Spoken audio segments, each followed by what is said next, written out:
This city will kill me one day, Kobo muttered, gripping the steering wheel as the honk of impatient drivers filled the air.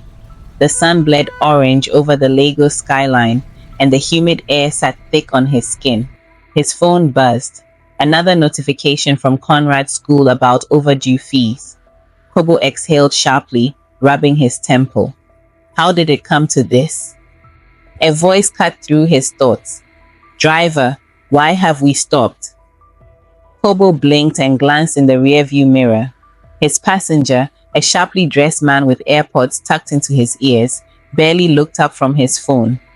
Traffic, sir, Kobo said, forcing patience into his voice. The man scoffed. Figure it out. I have a meeting. Kobo clenched his jaw. Figure it out? What do you want me to do, fly? But he bit his tongue and navigated through the congested street, weaving between impatient Okada riders and battered yellow danfos blaring Afrobeats. When they finally arrived at the destination, the man tapped his phone, frowning. Why is this fare higher than what I booked? It's the surge pricing, sir. The app adjusts for traffic. The man huffed, stepping out of the car. That's your problem, not mine. He flung a crumpled bill through the window, the weight of insult heavier than the money itself. Kobo stared at the note, his knuckles white on the wheel. The Lagos heat burned his skin, but nothing seared deeper than the sting of another day swallowed by struggle. At that moment, Kobo didn't know his life was about to take a turn far worse than this. Once upon a time, Kobo's life took a sharp turn when he lost his banking job during the financial crisis. Once a successful banker, he now drove an Uber to survive. His wife, Nuna, ran a small bakery, but even together, they barely made ends meet. Their home, once filled with laughter, now carried the weight of silence and strain. We should rent out the outhouse, Nuna said one evening, breaking the quiet. Kobo frowned, shaking his head. I don't like the idea of a stranger living so close to us. We don't have a choice, Kobo, Nuna replied, firm but soft. Conrad's school fees is overdue. We need this. Kobo sighed. All right, but only if the person feels right. Days later, the estate agent brought Mavis, a polite, soft-spoken teacher. I can help Conrad with his math, she offered with a warm smile. Kobo exchanged a look with Nuna. She seems perfect, Nuna said. Mavis moved in and quickly adjusted. Nuna found a friend in Mavis. They cooked together, gossiped about neighbors, and shared stories late into the evening. You're like the sister I never had, Nuna said one night, laughing over a pot of jollof rice. But Conrad kept his distance. When Mavis offered to tutor him, he panicked. Please, don't let her teach me, he begged his parents. I saw her hurting us in my dream. Don't let her stay. Kobo laughed. You and your wild dreams, he said, brushing it off. Nuna smiled apologetically at Mavis. Kids and their imagination. But Conrad wouldn't stop. Each day, his fear of Mavis grew, and with it, unease began to creep into Kobo's thoughts. Something about the boy's fear gnawed at him, but he couldn't place why. Late one night, Kobo was jolted awake by the sound of soft whispers outside his window. At first, he thought he was dreaming, but then he clearly heard Mavis's voice, low and urgent. They can't find out now, she said. I'm not ready to put my plan in motion yet. Kobo's heart pounded as he strained to hear more. Slowly, he crept to the window, his bare feet barely making a sound on the wooden floor. Pulling the curtain aside just enough to peek through, he scanned the backyard. In the pale glow of the moonlight, he spotted Mavis standing near the old mango tree, her posture tense.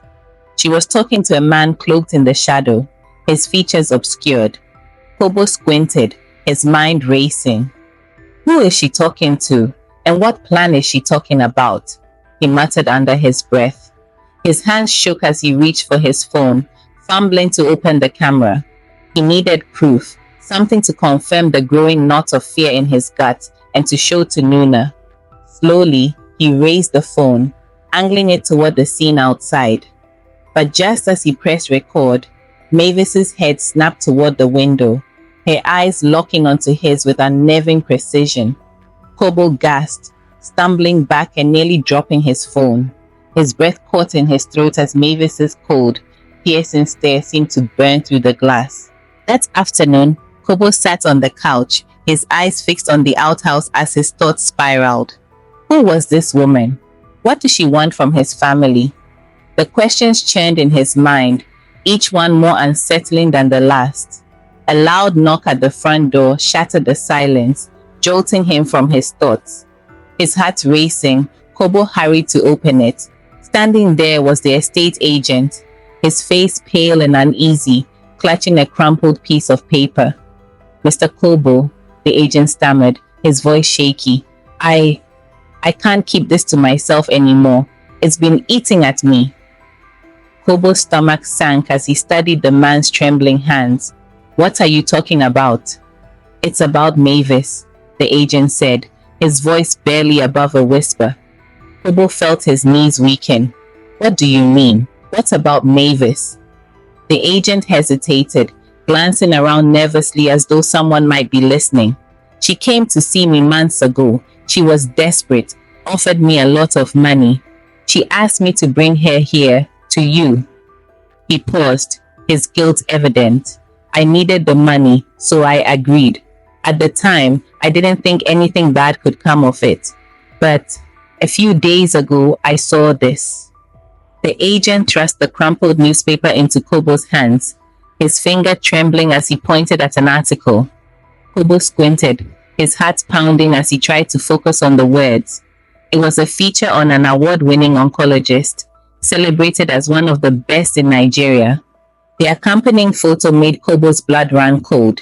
It was Mavis, or at least someone who looked exactly like her. But the name beneath the picture wasn't Mavis Naima. It was Neka K. Ngogo. Kobo stared at the picture, his mind reeling. What was Mavis, or Neka, doing here? And why had she lied? I'm sorry for potentially putting your family in danger, the estate agent stammered, his voice shaking.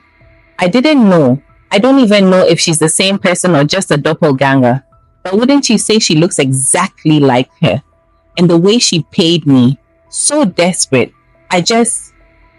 He trailed off, his guilt written all over his face. Before Kobo could respond, a deafening crash shattered the tense moment, followed by Conrad's piercing scream. Kobo! Conrad's not breathing! Muna's frantic voice came from the bedroom as she rushed into the living room, her face pale with terror. Kobo's world tilted.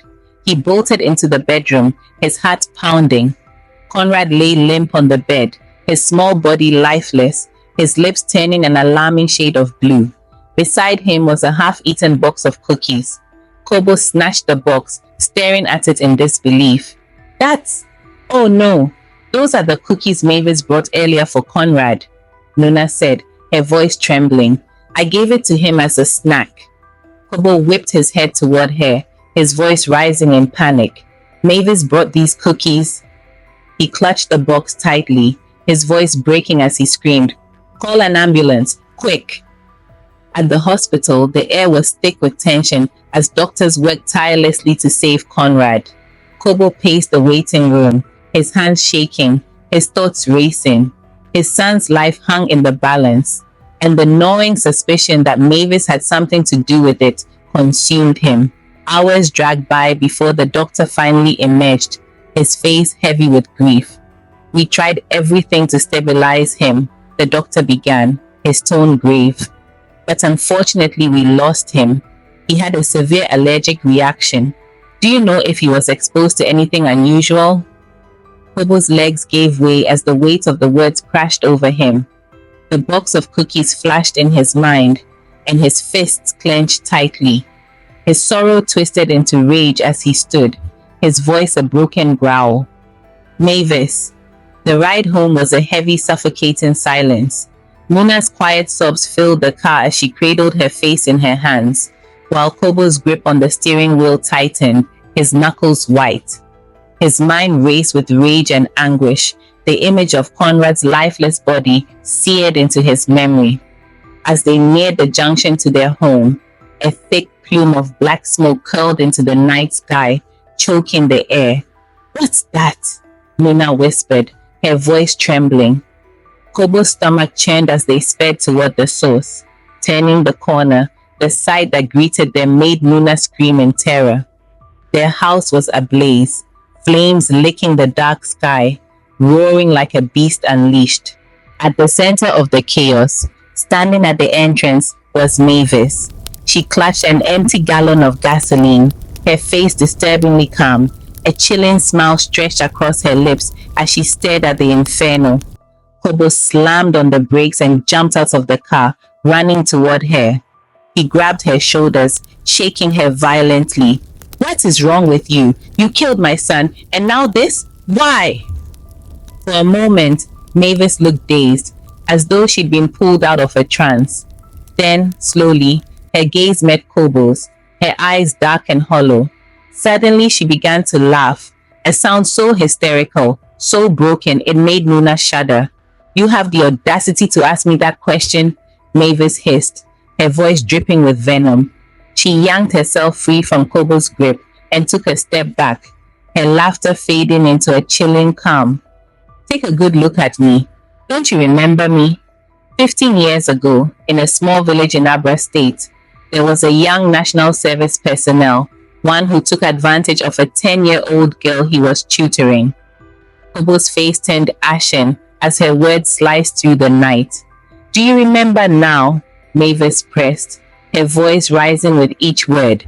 "You stole my innocence. You destroyed my life." Her voice cracked, but her eyes burned with fury. "Even though I built a career, I've never felt whole. I've lived every day going through the motions, hollow and broken.